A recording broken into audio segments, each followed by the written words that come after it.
Yes, YouTube. We back in now. So it's Sunday morning. It's breakfast time. It's about 8:30. Make sure you get your water in the morning. So I got to get some breakfast. But I'm going to take y'all with me. I'm going to get some Jamaican breakfast. I want y'all to see what that look like.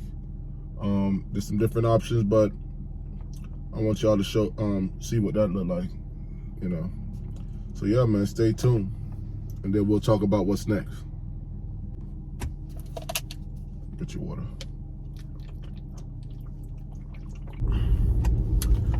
So I'm going, we're going to get breakfast, and I was just thinking, anybody else a little bit thrilled by the playoffs? Lakers down 3-0. More importantly, Boston. I don't want to say more importantly, because if you're a Laker fan, then it's like death. But Boston being down 2-0 and losing 2 games at home to the Heat, when conceivably the Heat struggled to get in the playoffs, and really Jimmy Butler's been out of this worldly in terms of his play. His confidence is on high right now, so I don't think nobody's gonna be able to stop him. So you better stop the other guys. But anybody really thought about that Boston is down 2-0 to the Heat, and why that is? The answer is very simple. It's Jimmy's been amazing, but Spo coaching. You got Joe Mazzulla, who's in his first year, and I haven't broken down any film. And please be clear, when I watch basketball, I do not watch basketball as a fan. I'm a coach, and I'm always looking for different things when I watch games, whether it be actions, a particular set, but most importantly, what I watch basketball for, I watch defensive rotations. The NBA has the most intricate defensive rotations. And so for me, when I watch basketball, that's what I'm looking at. How are people defending other teams? How are they defending players? How are they defending situations? What do they do at the end of a game? What do they do in the beginning? Because NBA games at the beginning is like they're going through the motion, feeling each other out.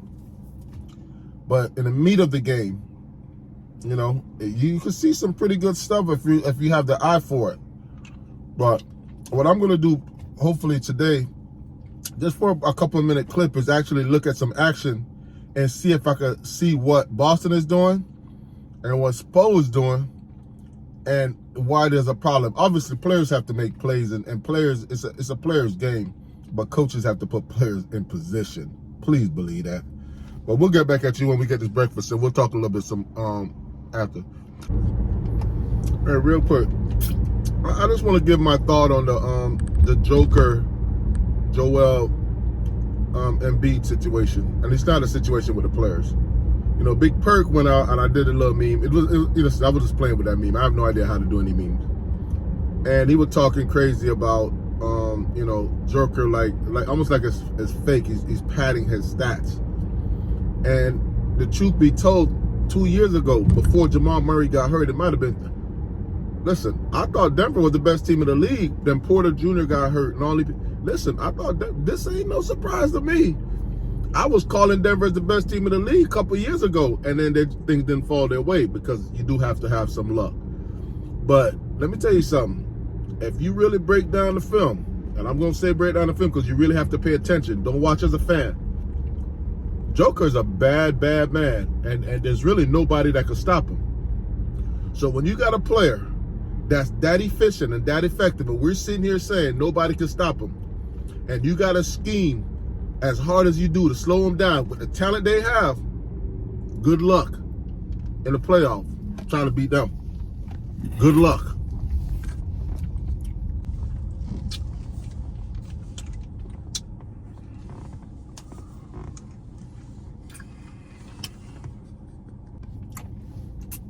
This restaurant's called a Dutch Spot. A Dutch Spot is like it's like a thicker material type pot that they cook in. It's supposed to get hotter. You cook like your harder meats in there, like obviously like in Jamaica they got goat. You cook oxtails in there. You could cook chicken in there, but it'll happen a little bit quicker. It's a thicker, hotter pot. It's called the Dutch Pot. It's pretty solid. Close to the house too. Love convenience. We all do. Yeah, so I ordered some the national dish of Jamaica, which is ackee. I'm gonna show it to y'all in a minute. I'm showing y'all this stuff because I know a Jamaican may never watch this video. So we'll show our American compatriots and Hispanic compatriots what, you know, some of this stuff. Believe me, I'm very Americanized, but I just like healthy food. The American diet is not very healthy. Obviously, there's healthy choices, but you gotta really work for it. You know what's weird? When it record me look, I feel like I'm sitting on the right side of the car like we're in England or something. I'm gonna flip my camera this way, see what happens. Oh, so if I flip it that way, it looked like I'm on the left side. Let's try that. That's a little bit better. I feel more normal now. I wonder if I'm upside down. Because the timer is upside down. Timer not supposed to be upside down, right? I'm serious right now. This timer is upside down. I wonder if I can take a picture of that.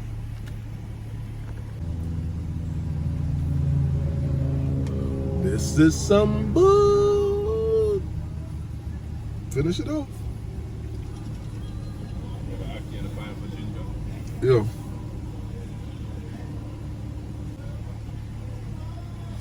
Appreciate it. Thank you.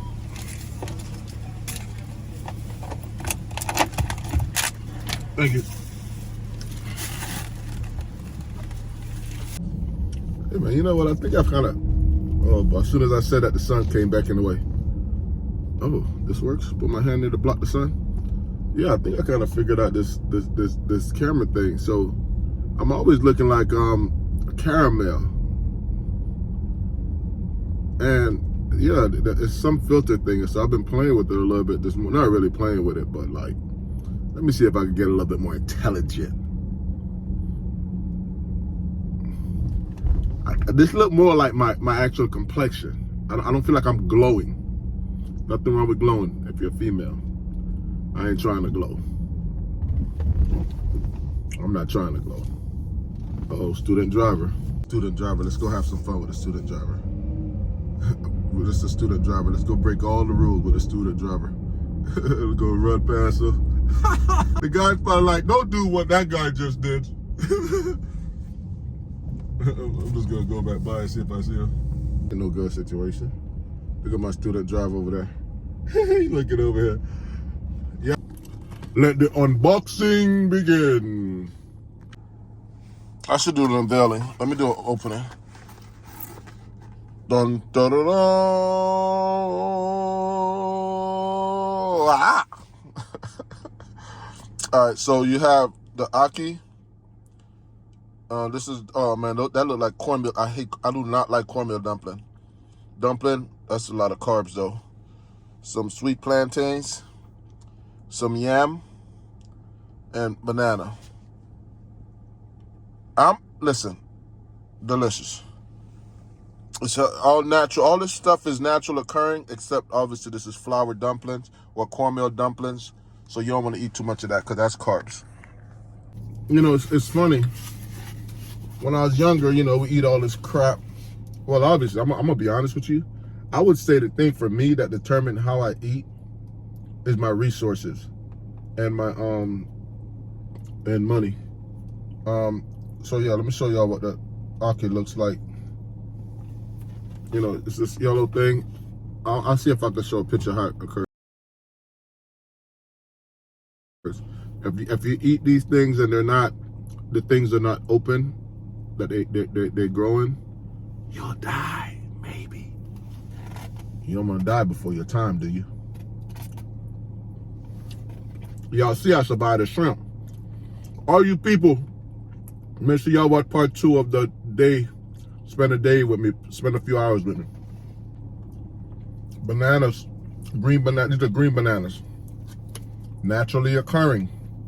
I just spit, I don't know if it showed up. Naturally occurring in nature, so you know it's healthy for you.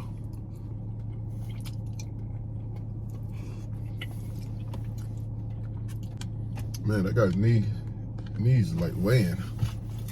All right, so story time. First of all, okay, let's go back. So I went to North Miami High School. I graduated back in '91. I was the national leading scorer that year. I averaged 47 points a game as a senior in high school. I went to University of Miami, out of high school. Was played a little bit as a freshman, played some, averaged about 7.8 points a game, and we were in the Big East at the time. For some reason, I wasn't content with that. We did poorly, but which I didn't care about, to be honest. I was more self-serving. I was more about me. I was spoiled in high school. I was able to do whatever I wanted to do. I was able to shoot whenever I wanted. There was no consequence. I didn't learn how to play. I didn't know how to play basketball to win, and I didn't know how to play basketball as a team, like as a teammate. Everything I've always done was just give the ball to me, and I just shoot it and try to score. I was very unhappy, especially going into my sophomore year, because I wasn't playing as much as I would liked. Considering in high school, I started every game and played every minute of every game unless I got in serious foul trouble. Even as a 10th grader, because we didn't have 9th grade in high school, I played JV 2 games, and that was by choice, and I scored 38 points and 48 points in those games. So they put me on varsity right away. I probably averaged 12 points a game as a sophomore. But at for some reason, I don't understand all this stuff. The stuff I know as a coach, being a coach of an elite program and a national program, I wish I knew, because then I would have done things differently. You be patient. You wait your turn. You understand the situation. There are players that are better than you. I didn't understand that. I thought I was the best thing since sliced bread, even though I had a lot of holes in my game. I was somebody that just, I was a park player, never trained, didn't know. The training back then didn't exist like it is now. But I could score. Didn't understand the game. No IQ for the game at all. Forget it. I had no understanding how to win. Team defense, forget it. But I'm not receiving this stuff back then. I'm not playing, cry baby. Sad. So I was unhappy with that. I ended up leaving midway through my sophomore year, and I went to UCF. We sat out the rest of that year, and we weren't eligible because we left Christmas, so we were eligible the following year at Christmas. So we had to sit out a full year. The rules weren't what they are now, not as loose. You can leave and just, appeal and be eligible. So I went to UCF. Let me eat my food. Sat out that year. Joe Dean was the coach when I went. But Joe Dean left after that year. The year I was sitting out, and then Kirk Sparrow became the coach my junior year. It was my junior year, but I was at UCF, University of Central Florida. We had a real good year. My confidence was back. I was feeling a little bit better about things. I got a quick story. I went through when I was leaving man, it got bad. I got in my head so bad that I practiced basketball all the time. Maybe I wasn't practicing the right thing, but I went out to the court every single day. Rain, sleet, or snow. I was so in my own head, I couldn't hit the rim from 15 feet. And I was a guy in high school that was shooting the ball from 20 feet, 25 feet. Easy, long threes, bang. I shot a good percentage, 90% free throw percentage in high school. But, it really, so much of the game is psychological and being in a good mind space. Some of these things are things I definitely try to use today. Sometimes I get in people's head as a coach, and, it's not on purpose. And sometimes some people need to be able to get that mental toughness. But other times, it's a delicate balance of, am I messing this kid's psyche up? Because you do need confidence to play. The game is hard enough at the level we play at, and it's humbling enough playing against great players.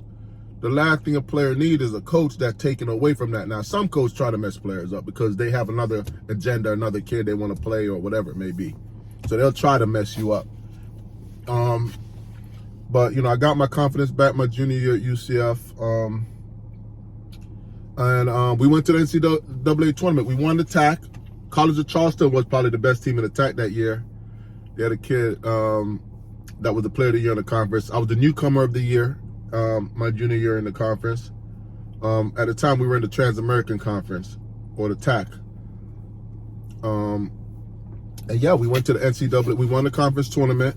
You know, we had a 9-game win streak at one point in the year. You know, I was a closer. A lot of the crap you see guys doing now, the ISO stuff, I've been doing that I was doing that a long time.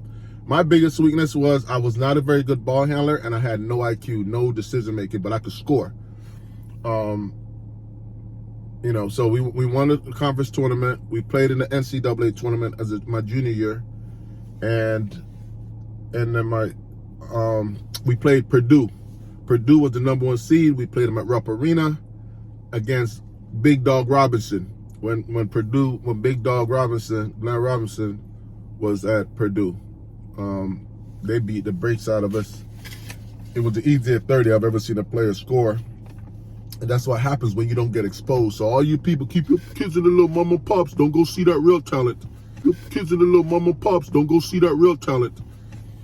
It's different, man, when you're playing against kids that are good like that. Like, he scored 30 points, but the easiest 30 I've ever seen anybody score. You know what I'm saying? I was local.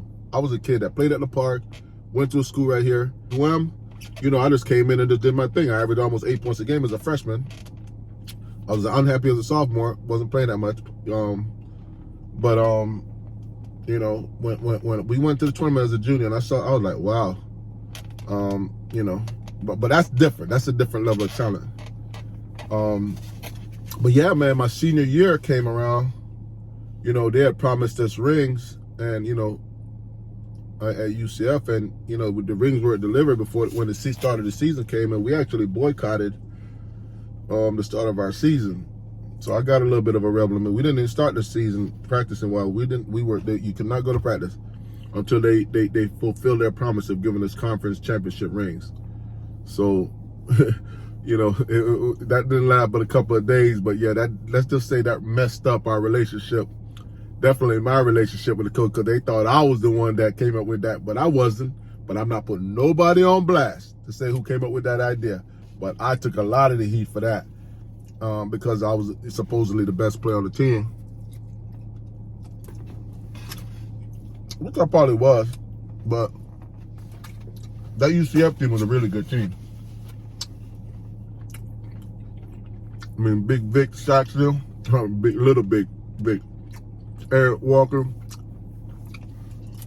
Celie Wakefield, Chuck Robert, Darryl Davis, Double D. We had some players, man.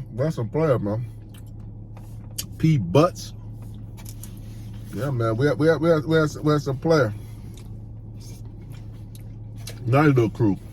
Hey, listen, Florida went to the Final Four. Florida beat up by 12 in Gainesville. It was a game. It was a close game in the second half. They ran away at the air. Their team went to the Final Four. And we played them tough.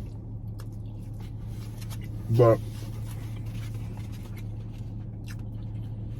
my basketball journey been a crazy one. After I was done with that, I'm a bad example for people. Listen, I'm telling this story. You know, my senior year came, we were terrible. We lost a lot of our stuff. I had an awful senior year. I still averaged 18, but it was ugly, not efficient. You know, I was not nearly as efficient. I didn't close games like I closed it as a junior. I played with my shot. I changed my shot. I had this really hockey limp wrist thing going on that I don't even know why, because I watched too much videos. Sometimes you could overstudy it. And, you know, just had a bad year. You know, we didn't make it to the dance or nothing. I decided there was a lockout in the NBA that year. And I decided to go over to France. I got a contract. I'm probably making $4,000 a month. Overseas, playing in France, playing in the second division, Pro A, Pro B. I was playing in Pro B at the time at a city called Caen. I'm probably killing the name, but it's C-A-E-N. Listen, the life was good though. Wasn't making a ton of money. The team, I got paid. You know, there's always a lot of times there's issue with clubs paying players. I got paid. Played well, averaged over 20. all over there, eight, 9 boards. Shot a great percentage. Got offered a pretty good contract to go back the next year, but I decided to try out for the Hornets. I got I signed as a free agent with the Hornets after my first year in France. You know, turned on some decent money to do so. But I wanted to give that NBA thing a try. So the Hornet, I saw the Hornet, Bob Bass, you know, appreciate you. Ended up getting cut about 2.5, 3 weeks in. But the experience was tremendous. You know, I got a lot of stories, man. I mean, I've seen a lot, I've done a lot. You know, I've kind of just lay under the radar, you know. Because even this house journey, how I was able to get a house is something that's kind of an interesting story that I like to tell. But, you know, today I don't want to get too long-winded. But overall, man, I feel pretty good about what my basketball journey was, considering I'm a kid from the island. That the park turned me into a pretty good scorer. Had no IQ, no understanding of anything, but was still able to get a Division I scholarship to UM. Went to the NCAA tournament at UCF. Played professionally 3 years in France. Played in Italy, Belgium. You know, been to Venezuela, and things like that, and some of the minor leagues here in the state. You know, so I had a great journey, and now I'm on a different journey as a coach. You know, we want to, you know, I coach girls though, which is a little different. Maybe I'll tell that story another day. But for now, you know, I'm gonna leave it right there, man. Hey, gonna enjoy the rest of my Jamaican breakfast, and make sure you like, share, and subscribe to the channel. You ain't gotta like and share anything, just subscribe. But you know, really what I'm trying to do though, I want people to get to know me. You know, I'm a very low-key person. Like I could go sit here and make these automated videos and stuff like that, but I want people to have a face and understand who I am and kind of where I'm from. But yeah, man, I'll see y'all in the next one. Hope y'all enjoy my little story. And I'll be telling more stories, man. Jamaican breakfast time. See y'all in the next one.